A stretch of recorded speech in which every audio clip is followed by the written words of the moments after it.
All right, boys and girls, let's wrap up the story of the week. We're going to be going to pages 335 and 336. First, let's go to page 335, please. Collaborative discussion. Respond to the text. Look back at what you wrote on the prepared to read page. Tell a partner or someone at home, boys and girls, 2 things you learned from this text. Then, work with a group or someone at home, boys and girls, to discuss the questions below. Refer to details and examples in a new language invented by kids to support your ideas. Take notes for your responses. When you speak, use your notes. Okay, boys and girls, so make sure you use text evidence and let's see what the questions are.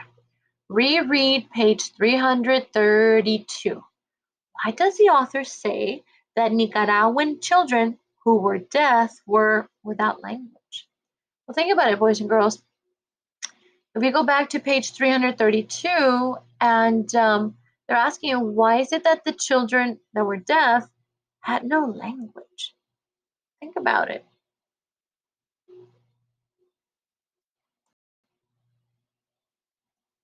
Think about it, boys and girls. It says on page 332, which is this first page here, they said that these children had no language. Why is it that they had no language, boys and girls?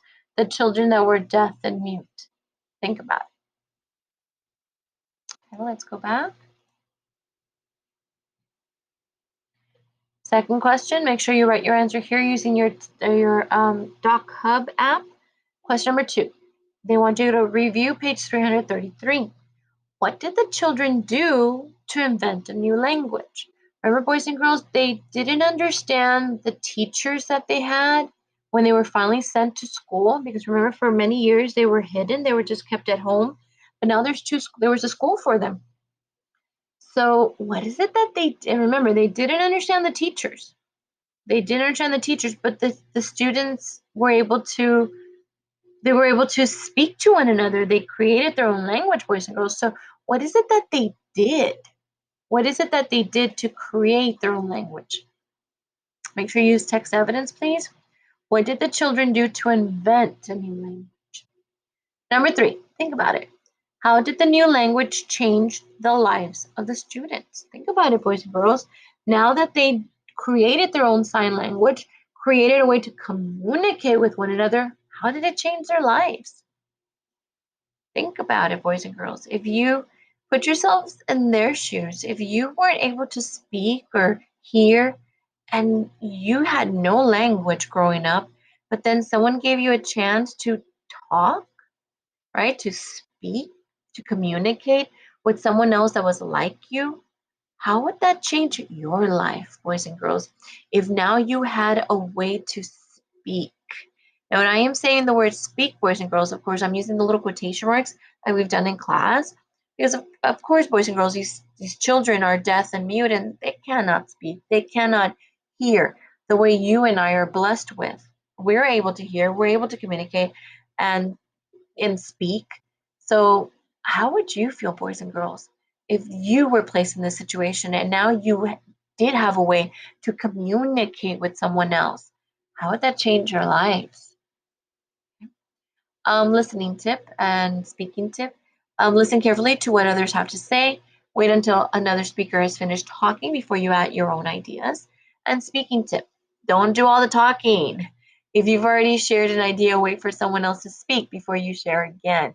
So I know, boys and girls, we're not in our classroom today, but maybe you can have a discussion with your mom and dad or your brother or sister about these awesome children in Nicaragua that, because of their want and their need to want to talk to one another, want to speak to one another, want to make friends, they created their own language, which is still used today and taught in those classrooms, boys and girls in Nicaragua, for other children that are also deaf and mute. So that is pretty amazing, boys and girls. I think those kids were, when we talk about heroes in our lives, people that we look up to, people that we should admire, people that we should emulate and respect. I mean, total respect to those children that created this.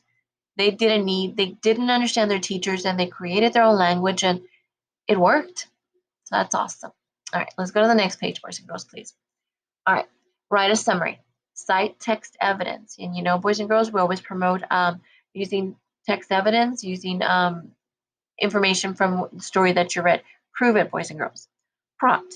In a new language invented by kids, you read about how children who could not hear or speak found a way to communicate. The author explained how the children found a solution to their communication problem. Imagine that your class is putting together a reading list of stories about amazing kids. You have been asked to write a summary of a new language invented by kids to help other students understand what makes the kids in the article amazing. Don't forget to use some of the critical vocabulary words in your writing. Plan. Make notes about important details from the text. Then explain why this article should be on a reading list about amazing kids. Write your details here, boys and girls, your plan, some ideas, then write. Now write your summary of a new language invented by kids. Make sure your summary introduces the topic clearly, has a structure that clearly summarizes the article, uses pronouns and pronoun contractions correctly, clearly defines or explains new vocabulary or scientific terms, provides a concluding statement that sums up the article. All right, boys and girls. So let's talk about what you have to do. Um, they're asking you they're asking you to imagine, to pretend that you're in a class and you have to put a list of stories about amazing kids. And you know the story, A New Language Invented by Kids, should be on that list because these kids are amazing. They were amazing. So right here is why this article should be on that list. Why should we include this story, boys and girls, on a list of stories that are about amazing kids? So make sure you write some notes here, and then you write your summary here, boys and girls, about a new language invented by kids. All right. Thank you, boys and girls.